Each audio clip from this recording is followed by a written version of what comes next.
America फिर हासिल नहीं कर पाएगा। आज ही अमेरिका के एक बड़े अखबार वॉशिंगटन पोस्ट ने ट्रंप की नीतियों पर खूब सुनाया उनको। उसने लिखा कि टैरिफ कड़वी बयानबाजी की वजह से जो बड़े और अहम देश हैं वो अमेरिका से दूर जा रहे हैं। यह आधुनिक विदेश नीति का सबसे बड़ा आत्मघाती गोल हो सकता है, सेल्फ गोल। वॉशिंगटन पोस्ट ने कहा कि इस हफ्ते दुनिया में जो हुआ वो ट्रंप की विदेश नीति का फेलियर है। भारत कभी अमेरिका के साथ हुआ करता था, अब वो अमेरिका से दूर जा रहा है। अखबार ने कहा कि ट्रंप को छोटे देशों को डराकर अपनी बात मनवाने में मजा आता है, लेकिन जो बड़े और लोकतांत्रिक देश हैं, जिनका अपना राष्ट्रवाद है, अपना प्राइड है, उनसे डील करना ट्रंप को पसंद नहीं। और भारत इस दुनिया का सबसे बड़ा लोकतंत्र है बॉस। राहुल गांधी भले विदेश में जाके कह दें कि यहां कुछ नहीं बचा, उससे नहीं ना होगा। दुनिया मानती है बॉस कि भारत दुनिया का सबसे बड़ा लोकतंत्र है।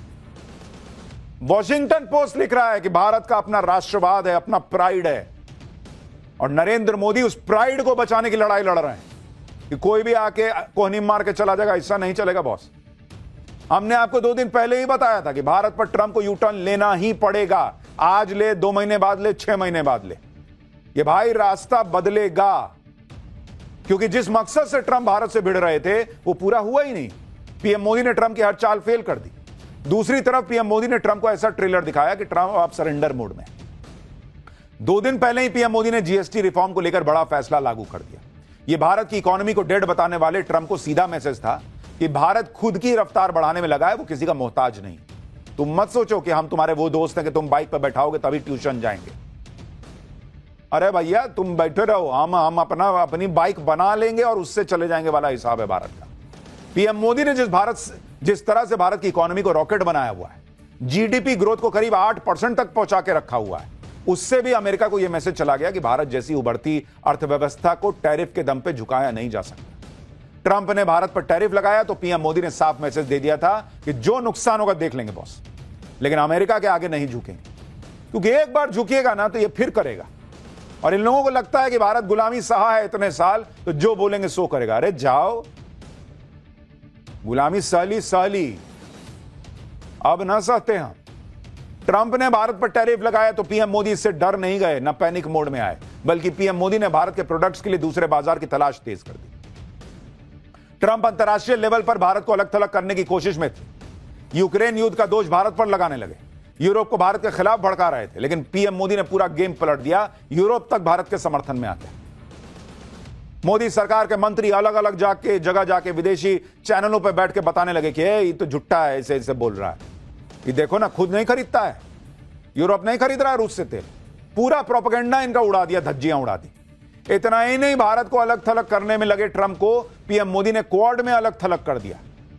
जापान और ऑस्ट्रेलिया भी ट्रंप की टैरिफ वॉर के खिलाफ भारत के साथ खड़े दिखने लगे। यानी ट्रंप ने हर तिकड़म करके देख ली, लेकिन वो मोदी को झुका नहीं पाए, भारत को दबा नहीं पाए। जब अमेरिका को यह लग गया कि भाई मोदी के रहते तो भारत का कुछ बिगाड़ना बड़ा मुश्किल है, तो अब ट्रंप जो है वो टोन डाउन हो रहा है। और सिर्फ टोन डाउन नहीं हो रहे हैं, वो दिल जले आशिक टाइप बिहेव कर रहे हैं कि भाई मेरा दोस्त तो चला गया मेरा दोस्त रूस और भारत। ऐसा सुबह 6:30 बजे उठ के लिख रहे हैं। सोचिए, रात में लग रहा है सपने में देखे होंगे यही फोटो। डोनाल्ड ट्रंप के नए बयान पर आज विदेश मंत्रालय से भी सवाल किया गया कि भाई डोनाल्ड ट्रंप तो कह रहे हैं भारत चला गया। विदेश मंत्रालय ने क्या कहा पता है? No comment. और ट्रंप के दर्द पर और नमक छिड़क दिया। सुनिए एक बार। Regarding the post, I have no comments to offer on this post at this point. मधु, ये आपका सवाल भी इस पे था, तो इस पे हमारे पास अभी टिप्पणी करने के लिए कुछ नहीं है।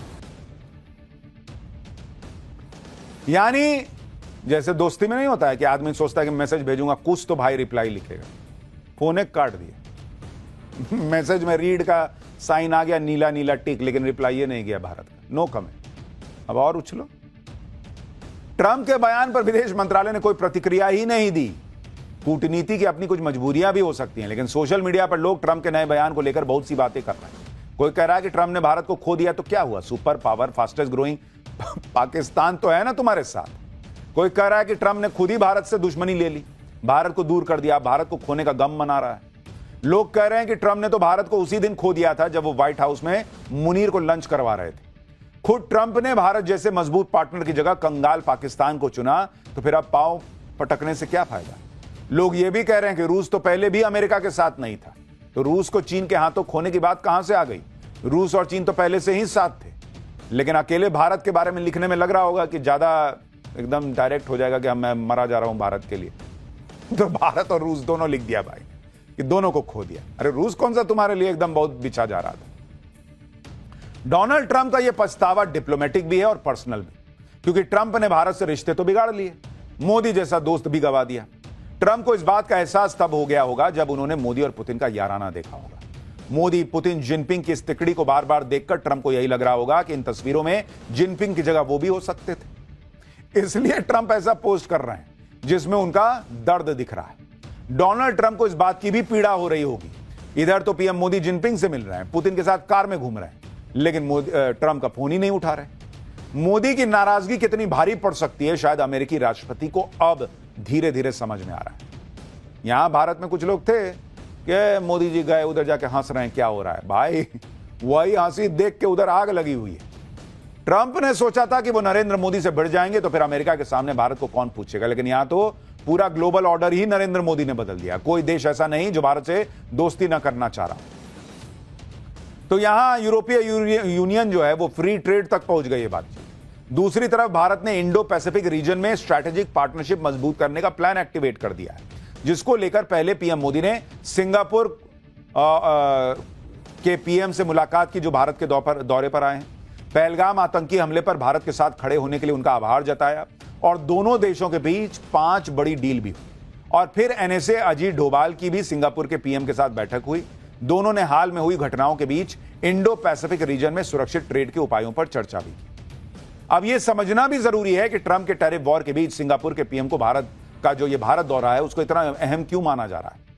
दरअसल भारत दुनिया की ट्रेड लाइफलाइन मानी जाने वाली मलक्का स्ट्रेट में पेट्रोलिंग की तैयारी पूरी कर चुका है, जो सिंगापुर के पास से गुजरती है। मलक्का स्ट्रेट वो जगह है जहां से दुनिया का करीब 40% कच्चा तेल और कार्गो शिप गुजरते हैं। मलक्का स्ट्रेट हिंद महासागर को प्रशांत महासागर से जोड़ती है।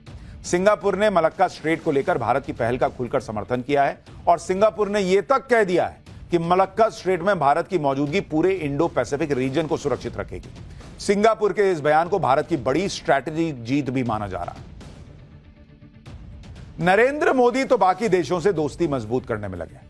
उधर ट्रंप कैसे अपने पुराने और भरोसेमंद दोस्तों से अलग थलग पड़ते जा रहे हैं, उसकी झलक व्हाइट हाउस में हुए डिनर में भी दिखी।